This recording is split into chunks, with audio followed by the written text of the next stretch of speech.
Peanut butter jelly time. Today, let's talk about what peanut butter and boats have in common. But if you're new here, please don't forget to hit that subscribe button and share this with a friend. Leave a comment below, all that fun stuff. Hope you pick something up today.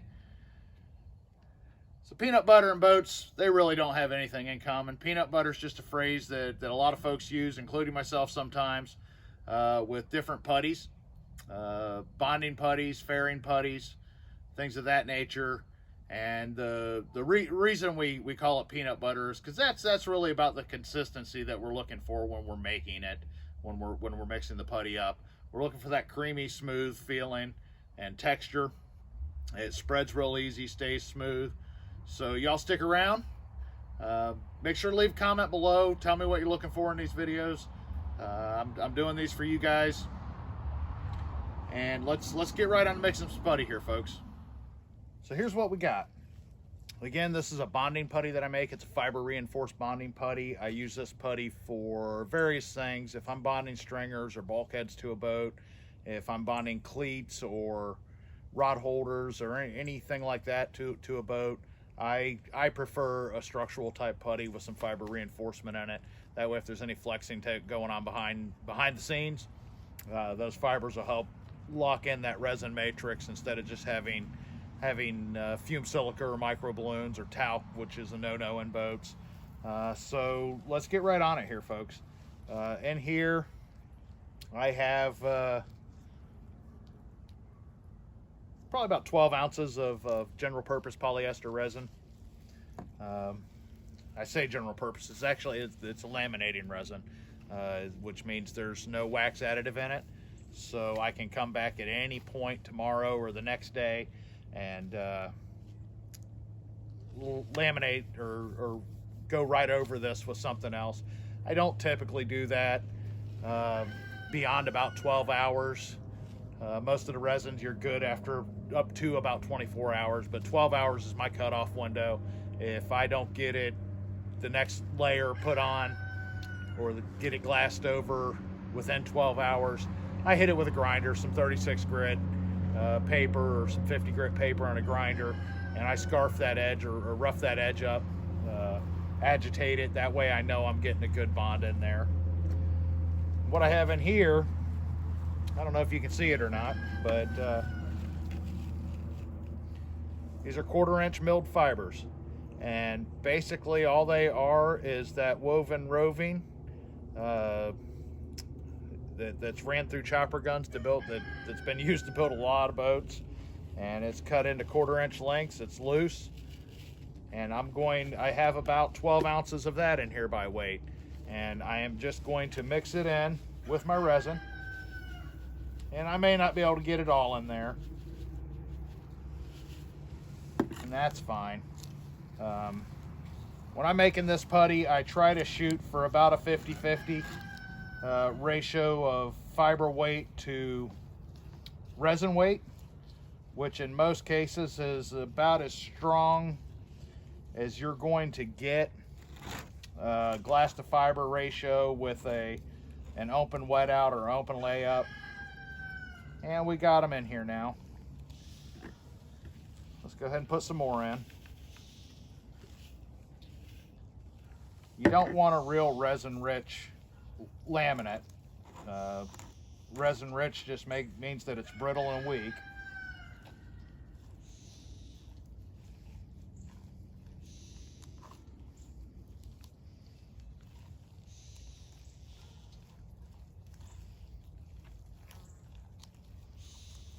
Mix them fibers in real good.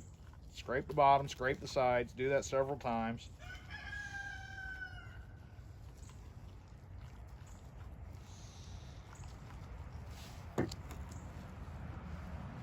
What I have in here is fumed silica. This stuff, I'm going to kind of step off to the side and show you though, is very lightweight. It's a thickening agent. It adds thixotropic properties to the resin, which makes it cling. So if you're working on a vertical surface, you know, this is pretty necessary to make your putty stick to a vertical surface. And I don't really measure this a whole lot. I don't have an amount to give you. I got a couple ounces of it in this cup. And I'm gonna be very careful here. You don't want to breathe this in. It's very fine silica powder basically, and it's tough to get out of your lungs. So when you mix this in, kind of turn and fold, and that'll keep it from all flying all over in the air. Again, you can see the powders. Just kind of fold it in there. We're going to put the rest of this in now.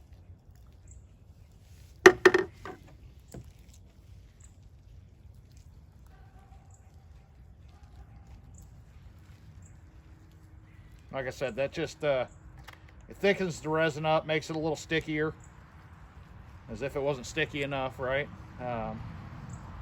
Makes it a little stickier, makes it cling, anti-sag, whatever you want to call it, but it's definitely needed when you're making putty.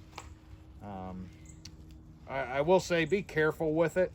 With the amount you add, it actually creates a very hard putty.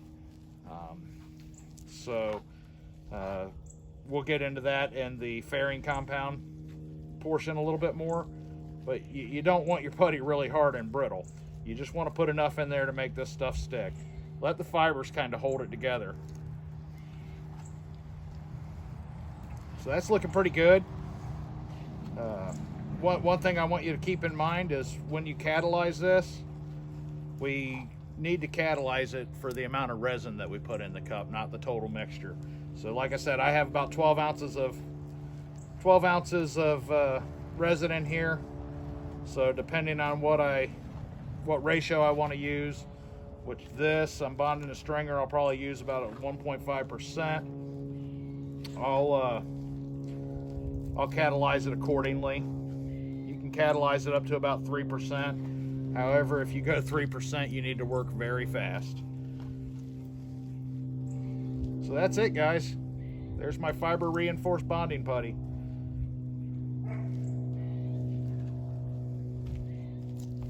All right, y'all, so let's make some fairing putty, fairing compound, peanut butter, whatever you want to call it. It's a type of putty.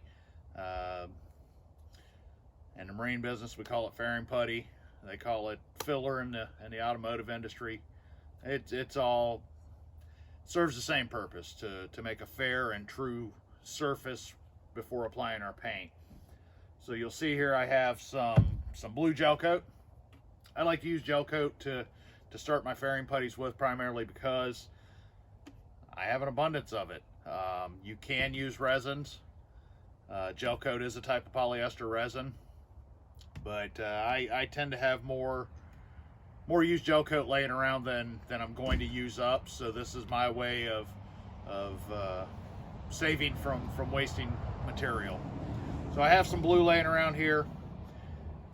In this bucket, or this container, I have a product called Q-Cells. It's also glass balloons, microspheres, micro balloons. Basically, it's just little hollow glass bubbles, and by little I mean they're microscopic. This is what makes our putty sandable. It adds bulk, but it also makes it easily sandable. In this container, I have some more fumed silica, and this is going to add that thixotropic property to the putty when it's all done. However, too much of this and you're not going to be sanding it very easy. So you just use this very sparingly. In some cases, you don't even need to use it. If you're working on a flat surface, you don't even have to all the time. It just makes it stick better, makes it cling, like I said earlier. And so let's get started. Again, I don't really have a formula for this. I play it by feel for every situation. And unfortunately, this is kind of like Granny's biscuits. You know, a little bit of this and a little bit of that. It just takes practice to get right, folks. So let's get on it. Again, with these, you want to be very careful not to breathe them. So we'll just pour some in here. I'm probably going to pour about a half a container in here. These are gallon containers that I have. And in volume, I have 1 gallon of Q cells and about a half a gallon of resin or gel coat. I'm going to start off with about half of the Q cells. Love it. You don't want to mix these things with a paddle mixer. If you're just making bonding putty and you're not using these micro balloons or the Q cells, the paddle mixer is fine. But with the Q cells, like I said, they're hollow glass spheres, so you know a paddle mixer is going to beat them up and break them, and you're going to lose the lightweight properties that they provide. So just like adding the fumed silica, you kind of want to stir it and fold it in gently so you're not creating a plume of dust in the air.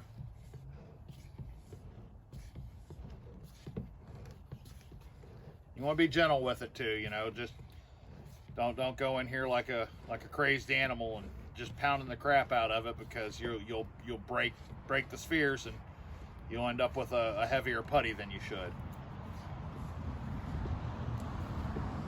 Takes a minute to get them all worked in. Like I said, they're so light that they just kind of float on the surface.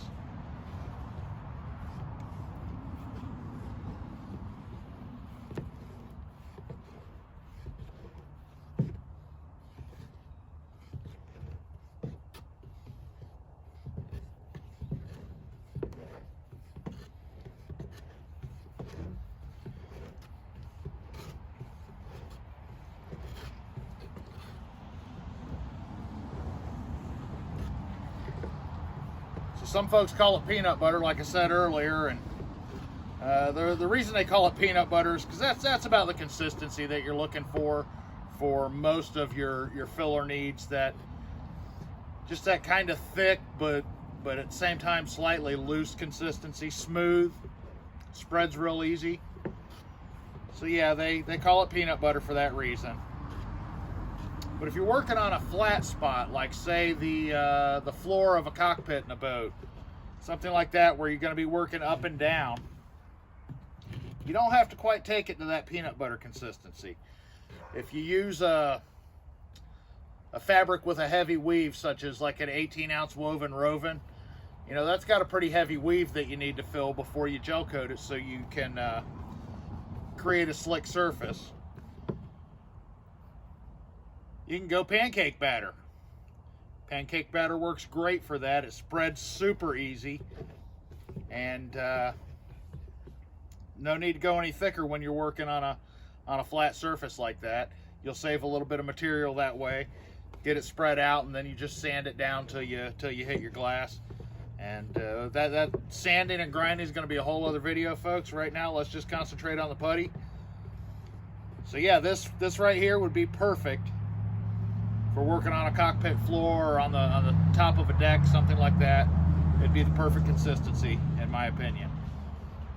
Now, if we want it to hang on the walls, or we want it to be super sandable, now we can add some more glass bubbles. Again, they're microspheres, micro balloons. This brand is actually, this is Q cells. Gonna go ahead and mix in some more of that because I want this putty to be good and sandable. Easily sandable, I should say. And when you get this ratio right, this stuff sands like butter, folks. If you're not familiar with this stuff, but you're familiar with some of the cheaper automotive fillers that you can pick up at the big box stores and stuff, this is a tremendous improvement over that.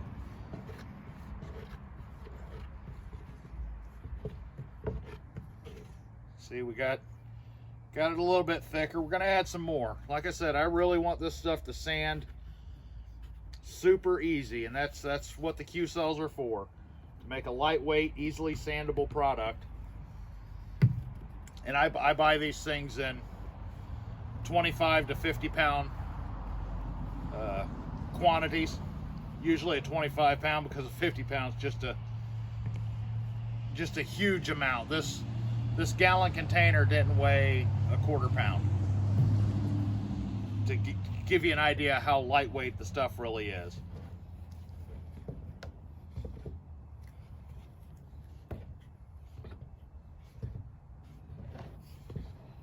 Again, you want to, like anytime you're mixing chemicals, you want a chemicals product, you want to make sure you get it mixed up thoroughly.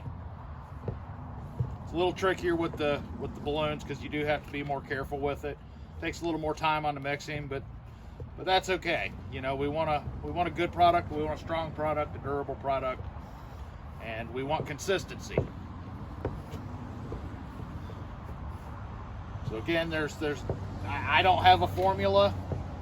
I mix it until it feels right to me, and you might come up with a formula of your own as you're moving forward and say, you know, I want to use X amount of resins versus with X amount of Q cells and X amount of fume silica, and that this is what's working good for me. I'm happy with the results. There's nothing wrong with that. My mix varies with temperature. It varies with humidity, and the reason I do that is because everything changes with these products with temperature, humidity, and the job at hand. So with that said, I'm more comfortable just mixing up what I'm going to use and moving on. And then the next time I need some, I'll take a few minutes and I'll mix up some more as I need it, you know, later on down the road. So we're pretty close to what I want. Gonna go ahead and add some more. Get that mixed all in there.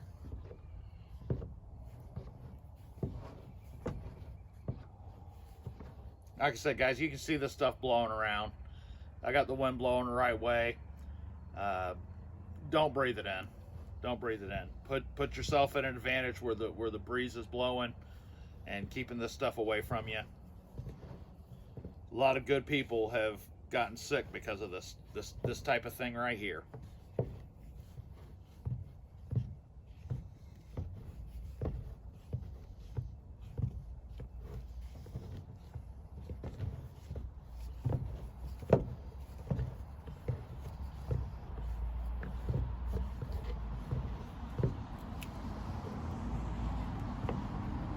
In case you're wondering, I got a pretty good amount of fairing to do.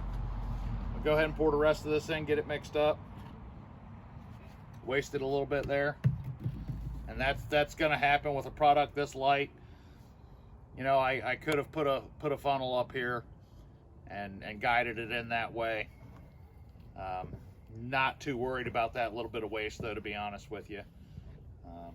It's just glass balloons. It's not a harsh dry chemical or anything like that. It's literally just glass balloons.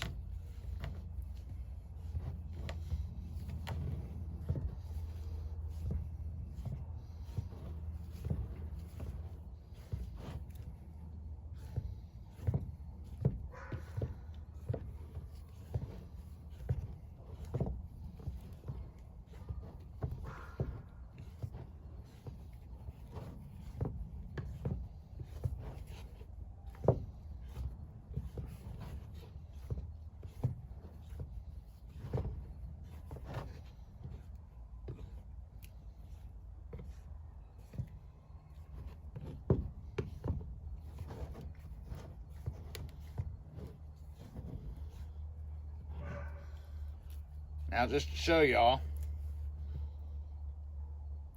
peanut butter. That's what we're looking for. Okay. Now, believe it or not, this stuff might still want to slide off if you're working on a vertical surface, maybe an overhead surface. It may still want to slide off and not stick to your project for you. Again, that's where the fume silica comes in. We're not going to add much. I don't think we need a whole lot in this batch. And again, the Q cells make for a good, easy sanding product. fume silica, it's gonna make it's gonna be like trying to sand a concrete block or something. So we'll add a few of them. That should be enough just to add some cling factor to my putty here. And that's pretty much it, y'all. Like I said, you're gonna mix it until you get that peanut butter, or yeah, peanut butter consistency. You don't really need any more than that. Any thicker than that, and it's not gonna want to bond properly. You need the putty to be a little on the. You need some moisture in it. That way it gets in, and you get a good bite into your surface that you're actually trying to fair. Without that moisture, if it's too dry, it's never going to stick. It might appear to be stuck. A month later, 2 months later, a year later, your whole repair is going to pop off because it didn't have enough moisture to get in there and flow into your sanding grooves, or the surface you prep to put the putty in. So you need some moisture in it still.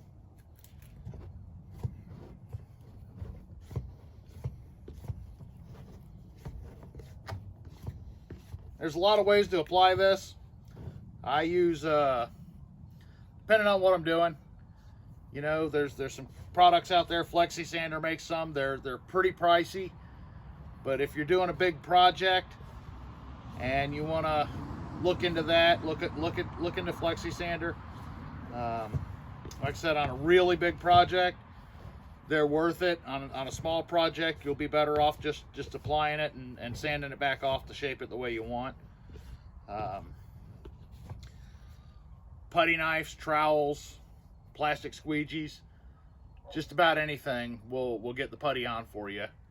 A long straight edge. You can pick up a yardstick somewhere, an aluminum yardstick, and use that as a fairing tool, and it'll kind of have a little bit of bend for you if you're doing a radius. You can pick those up for a couple bucks a piece. Throw them away when you're done, you know, use them once or twice, wipe them off, throw them away for the price. There it is, y'all. Peanut butter for boat building.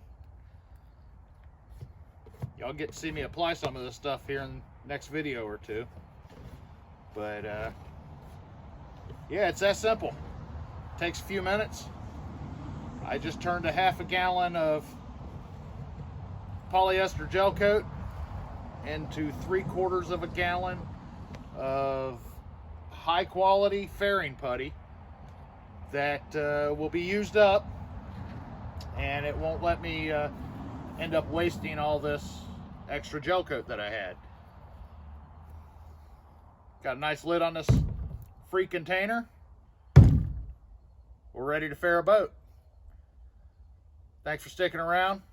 Hope you learned something today. Leave a comment below. Let me know what you guys want to learn. You know, this series is all about you guys. So I'm trying to do it as I go here. But if you let me know what you want to learn, I'll make sure that I start working on those videos for you and get some stuff out there. And I want to thank you for stopping by. I want you to know I appreciate you. And God bless.